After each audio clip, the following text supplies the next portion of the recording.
Yom Kippur, as you see, the place that Yom Kippur takes would be on the tree. It's in Keter, in crown. It is as if to say, it goes so high, it goes to that place where good and evil don't exist anymore. It is beyond good and evil. Because otherwise, as long as we stay within good and evil, forgiveness, atonement, would be a scandal. What do you mean? You're going to bribe God? A holy, you're going to be a paskudnyak and build all kinds of bad karma, and then you think you're going to go a shamru bagadna and shul, and that'll take care of it? As long as there is duality, that can't happen. So you have to go to a place that's beyond duality. And it's a very, very special thing, and I'll try and reach into that with you a little bit later, okay? But then we look at the 2 days of Rosh Hashanah, and they are Chochmah and Bina. So you go, the beginning Rosh, beginning the head of the year, that opening up is going to happen in the new moon in Libra. Okay?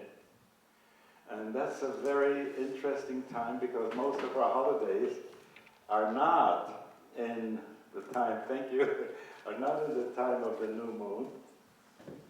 They're in the time, but Pesach is full moon at the vernal equinox. Sukkot is full moon, even Shavuos is a little bit, Yom Kippur is almost full moon.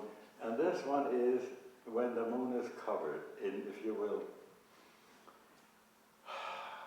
obscured, no light. So it says you should blow shofar on the new moon when the holiday is hidden, not seen, not visible in moonlight, okay? You get that? The Kes and the Yom Chagenu. So, and that happens, and it has 2 days, and even in Israel, where all the other holidays have only 1 day, there are 2. And what you get is, you cannot separate Chochmah and Bina in Kabbalah, because it takes Bina to understand what Chochmah is, and it takes Chochmah to give a concept that Bina should understand. And they're called Trein Rayan, the Lomid Parshan. They are the 2 lovers that never separate. It's almost like saying that our right and our left hemisphere are in that same relationship with each other, you know? There are some things that we will know in the world because of the right hemisphere, and some things that we will know because of the left hemisphere. And what begins it is Chochmah, which is in the right hemisphere, which therefore is not yet verbalizable. You know, it's the big aha before you can say words, okay? That's the first day, Rosh Hashanah. And this year it'll be on Shabbos. The second day, Rosh Hashanah, is already understanding. And it depends how you read it, because in some cases you would say that Chochmah is masculine as father, and Bina is feminine as mother.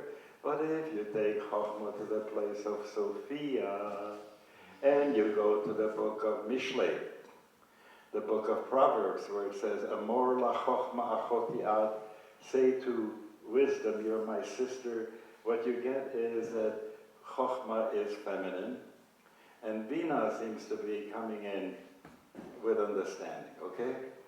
So which way is it? Okay? And if you try and define it, it's not going to work. But the best thing that we can say right now is Chochmah the first day, Bina the second day. For a while, when I was trying very hard to come up with something that would be like a pronoun for either masculine or feminine, but I wanted it to be both, and I didn't want it to be neuter for a thing. So I dreht dahin, I dreht daher. I even made a sign, you know, one of the letters on my computer that would go like this, and you know, and like so. And then it says, you choose. And so he went to house, okay, her house, his house. It's up to you how you want to read it. And I don't have to fight with feminists, and I don't have to fight with anyone, because there is no other way to do it. I'm saying the same thing about Rosh Hashanah, the 2 days of Rosh Hashanah. You decide whether you want to go Chochmah feminine and Chochmah masculine, but stick with that because it's important that you stay with the Chochmah thing on Rosh Hashanah. We'll get a little bit later on to that. Then you have Pesach in Chesed. In other words, for a whole bunch of guys who were in the clay pits, you know, all of a sudden to be taken out and be given freedom, and we had nothing to pay for it, you know. It was pure grace, and so Pesach stands in this place. Shavuot is Gevurah, and Pesach has 7 days, 8 days, and Shavuos has 1 or 2 days, because Shavuos is compacted, close together, you know, intensive. And it says, we got the Torah from the Gevurah.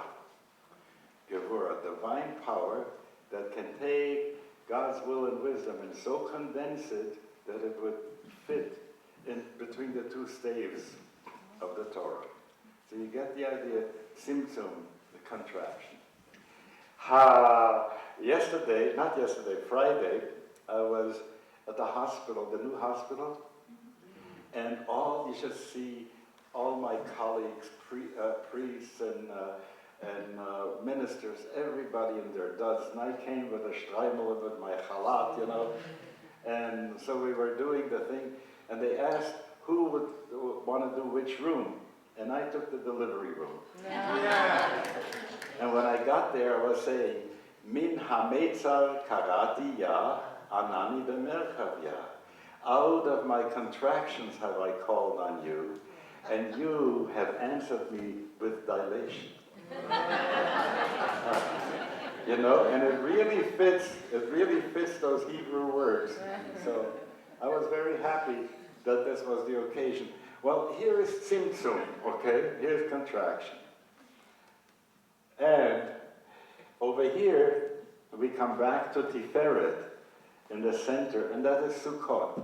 And we get the 7 visitors on Sukkot, 7 male visitors, 7 female visitors. We have the lulav and the sukkah, and it's all wonderful, and it sits in the heart, if you will. By this time, we already had a harvest, which is to say that we earned something. We worked during the summer, and we can celebrate. And so therefore, Tiferet is a mix between Gevurah and Chesed, and it stands for compassion.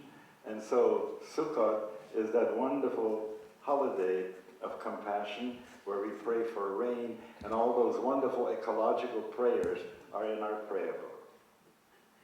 It's so wonderful when you come, Hoshana, please save our earth suspended in space, you know. Give back to the earth her greenness when we pray for Geshem, for rain. It is a remarkable time at that time. But so it sits, if you will, in the heart of the whole system. Purim is in Netzach, and Hanukkah is in Hod. Purim is in Netzach, it is victory, and it's the outer part. Hanukkah is in Hod. Hod represents the left leg. The Hanukkah, the mezuzah is on the right hand on top. The Hanukkah candles are the left on the bottom. You get this whole connection with it, and Lahodot to give thanks, and Hanukkah is a kind of thanksgiving of that. And it's the celebration of the